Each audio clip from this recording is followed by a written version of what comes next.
Hi guys, it's Rach. Welcome to a new episode of the podcast and a little experiment that I ran on our behalf. If you're new here, I'm Rachel and I am 42 years old. I have 4 kids, one of which is off to college. I live in Los Angeles with my husband and the 3 babies that are left at home. And I have been navigating the symptoms of perimenopause for the last 5 years. I mention perimenopause not because this is necessarily a conversation about hormones, but because dealing with all of the symptoms of going through midlife has made me start to wonder how to do things better. It's made me want to experiment more, want to figure more things out. And the latest experiment that I have tried is creatine. I never thought I would be a person who was talking to you about creatine, but if you, like me, have seen it everywhere and you're curious what works, what doesn't work, the science, I'm probably not the girl for you. But if you're curious what your girlfriend would tell you or your sister would tell you after experimenting with it in their own life, this is the conversation we're going to have today. Because I assume I'm not the only person who was wondering how it might affect them, but has held off for all of the reasons that most people have held off, right? Creatine has gotten a bad rap over the last 20 years and only recently has become more popular, mixed with some of the folklore I heard around it, which was, if I'm being really vain, that it makes you put on water weight, which I honestly didn't want to put on when I'm already struggling to keep my perimenopausal weight off. I just didn't want to mess with my system anymore. But I actually saw some info which finally pushed me over the edge and I started taking it and I really like it. And I want to explain to you how I take it and why I think it works so well and why I think you should consider it, especially if you are a woman over 35. So let's get into it. My only relationship with it, or the only sort of awareness I had of it, was as this sort of meathead, muscle bros in the 80s and 90s would take creatine. I kind of thought it was a steroid. I thought it was something that the people who are working out with Arnold Schwarzenegger were doing. And honestly, they probably were. But it got a lot of negative press, which I think now has been completely debunked. But there was a lot of information that it made your kidneys fail and all of these really bad things would happen, that it was like steroids. And so a lot of people wouldn't go near it because they were afraid of what it might do to their body. Fair play. But in the last 5 years, especially, so many people have brought creatine back into the mix. You hear all sorts of different experts and doctors and health fanatics talking about the benefits of it. And I was exposed to it firsthand because my husband started taking creatine. Not only could he feel such a difference, but I could see such a difference. He works out a ton. I've told you guys before, he's one of the healthiest people I've ever met in my life. But I could see a difference in just his physique. His body is always great, but it especially changed when he started taking creatine again. I mean, if you saw those videos of us during the summer in Hawaii, he's baking croissants from scratch and has a 12-pack abs. It was out of control. But I think in a lot of ways, that supplement really helped. So research shows that creatine helps with muscle strength and recovery. When it's paired with strength training, it also protects bone density. And here's the one that made me actually decide to try it. It promotes brain and moods. Early evidence is showing that it supports memory, it supports focus, all of these things that we really need at any time. But if you're dealing with the brain fog that often happens at this age of our life, I was like, well, look, if it can help me to think better, to have better cognitive function, to have more energy, I will trade that over putting on water weight any day. But before you give up on this idea, if you're like me and you were totally turned off by that, I didn't actually put on water weight. So stay around for this full conversation before you decide what you're going to do. I've had a tub of creatine in my house for the last 3 years because Kez takes it. But I never took it until I saw Dr. Rhonda Patrick on a podcast interview, and she was talking about how helpful it's been for her, how studies are showing that it turns around symptoms of depression in women. Just basically it was this there's no bad effects here. Obviously, I'm not a doctor, and I'm not even someone who really deeply studies the research. So my sort of ridiculous explanation to you is like, I feel like the creatine is giving your muscles more hydration, like they're plumper, and so they can move better, they can do more, they can recover faster. Maybe I'm completely wrong in that, but that has been my experience so far. Okay, my really terrible explanation of what creatine is aside, please go do your research and please talk to your doctor and please look up information on your own. All I really want to get across today is why I decided to do it and how I feel like it has really helped me in my life. To explain where I am right now with my health, I think we have to start with the fact that I really only learned about nutrition and health and exercising properly in the last decade. I am 42 and I only just learned about it. I really want to make sure you hear that, because if you were listening to this and this is going like right over your head, or you're like, girl, I'm not even drinking water now, you want me to take creatine, I get it. But just because you don't yet know how to do something doesn't mean you can't figure out how to do it if it's going to benefit your life.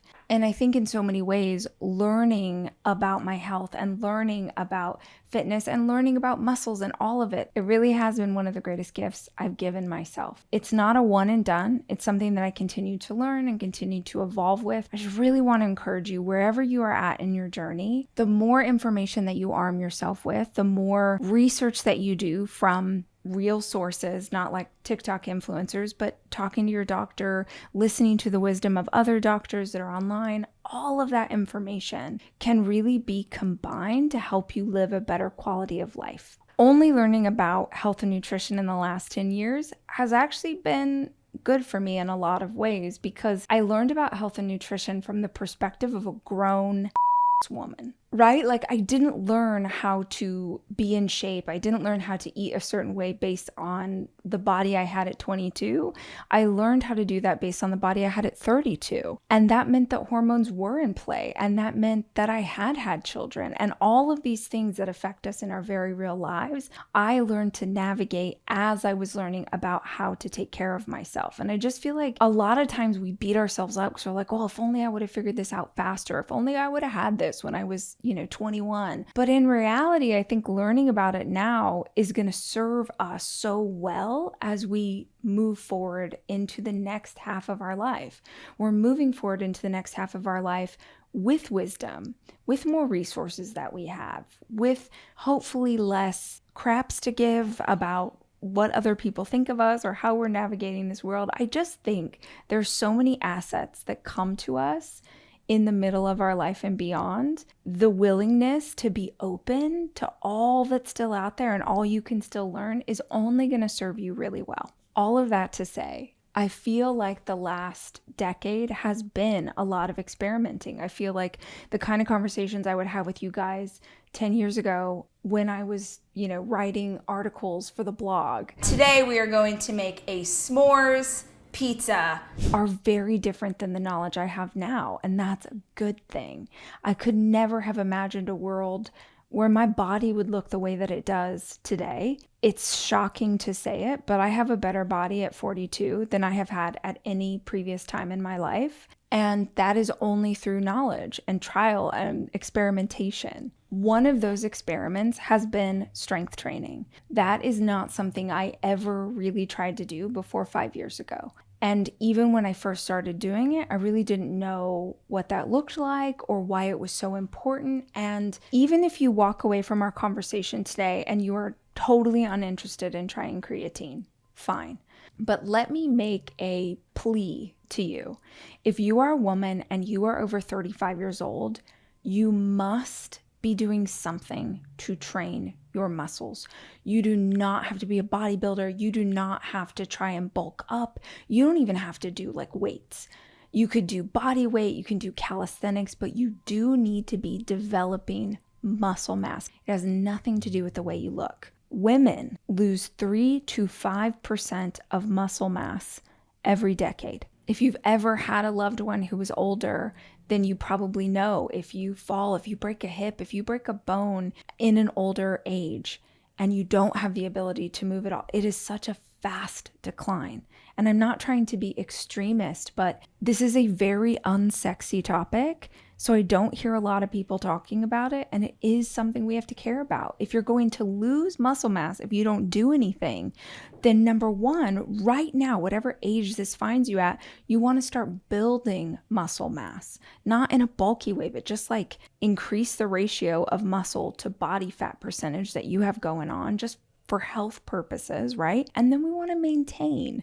We just want to make sure that we are not losing anything. And that's where the creatine comes into play.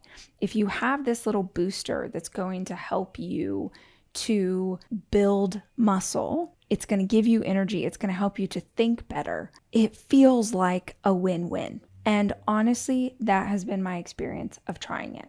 Water break. If you're watching this on YouTube and you're like, wow, that girl's a camel, why did she drink so much water? It's because every time you drink water, you want to chug it like you're at a frat party. You want to get in as much as you can because that is how you go through massive amounts of water in a day. Make sure that you're hydrated, taking care of yourself. Different topic, but still really relevant for today's conversation. So back to creatine. I decided to try it about 5 weeks ago. And like I said, we already had it in our house. I use a brand called Momentous. This is not an ad in any way. They're really rigorous in testing the efficacy of their products, meaning how effective are these doses? Is it actually doing what we say it's going to do? They're making sure there's no fillers, no crap. Like it's the best one that we can find.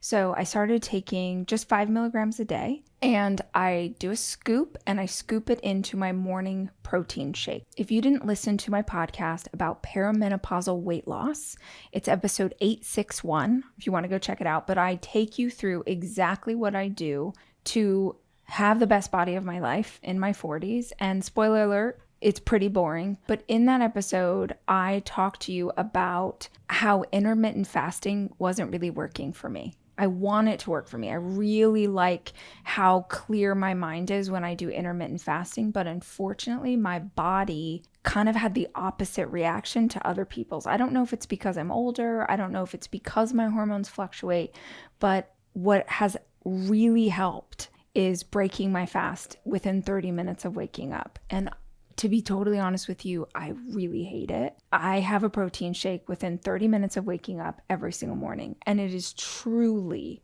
water, a scoop of protein powder, scoop of collagen powder, and my 5 milligrams of creatine. I shake it up and I pound it. I have that before I have my coffee, before I do anything else. I never want to do it, but I like that I've gotten protein in my system. I've broken my fast and I've taken my creatine before anything else happens. If you are considering starting creatine and you've talked to your doctor and you're healthy and it's safe for you to try, the things that Kez told me, which I feel like have proven to be really true, is you have to do it for a couple of weeks before you see any sort of results, before you notice anything. And number two, you have to take it every day. I was a little nervous because oftentimes I am so susceptible to medicine, to just things that it's like, this doesn't cause drowsiness. It will cause me drowsiness. Or it'll be like 0.002% of people get this side effect. I will get that side effect. Just know that you are hearing this from your friend who is affected by everything. I have not noticed negative side effects. I have not noticed the water weight gain, which they say happens in the first month and then eventually peters out. I didn't notice that, which is pretty shocking because I feel like I'm a prime candidate for that. I have only noticed positive side effects. I don't know if I can tell the cognitive thing yet. Like I want that to be effective, but where I can tell a massive difference is working out. I feel stronger. I know I am lifting heavier weights. Like all my weight classes went up with my bicep curls, with just everything I'm doing. I feel less fatigued at the end of a workout. I am on my long runs and I feel better. Like I just feel better. I can tell a difference. It's not like you had a shot of espresso and now you like have the energy, or you did pre-workout and now you have the, it's not that. It's just I feel so much less exhausted during my workout. Do you guys ever have that where like, I don't know if it's just the age that I'm at, but I will go for a workout and I just feel like, oh my gosh, I just don't have it today. I was just like, oh, I wish I had the energy to do this. Like mentally, my head's in the game, but physically my body isn't. That's gone away. You know, the thing I think that's so interesting about this supplement is that it is, now there's so much research to back it up. It's one of the safest supplements you can take. It's one of the most researched at this point. It's one of the cheapest supplements you can take. And there's just so much information out there. It's something to try. Again, talk to your doctor, make sure it's the right choice for you. There's something really cool and really empowering about trying a health experiment to see if you can improve the quality of your life, not so you can lose weight. Because if you grew up in any kind of environment like I did, everything that was health related was a diet. It was just about how do you look a certain way. It wasn't how do you feel better, how do you function better, how do you have less brain fog. It was all about, fitting into a certain size jeans. So I think in the next half of my life, there's a lot more experimentation. As the kids get older, as I launch more of them off to college, and maybe I get a little bit more space, little bit more freedom to think about my life as opposed to just my kids' lives. I hope in that space there's an opportunity to try some stuff. And this is my latest experiment. And so far, I love the results. And I don't have a creatine powder. I don't have an affiliate link. I don't have anything to sell you with this. I just wanted to tell you about something that's been really helpful in my life. And I think potentially could be really helpful in your life. Remember that anytime you experiment, you want to only experiment with one thing at a time. Because if you tried I'm going to take CMOS and creatine and omega-3s and, intermittent fasting. If you tried everything at one time and you started to get great results, or you start to get really bad side effects, you don't know which one of the experiments is causing that. I like to try stuff for at least a month.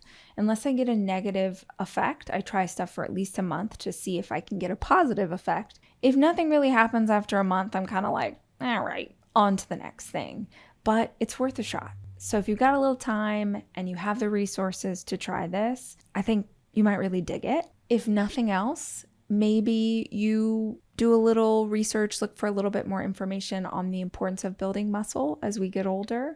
That's something that you could do right now, body weight, body strength at home. You don't need a gym, you don't need weights. We did not work this hard to get here just to coast. This is our time, not our time to sail off into oblivion. This is our time to really figure out who we are and lean all the way in. Thanks for hanging out, guys. If you are still listening, this would be a great opportunity to ask you to subscribe to the channel. You support the work that we do here as a team when you subscribe so you never miss an episode. I will be back soon with more conversation. But until then, as always, I love you and I'm rooting for you.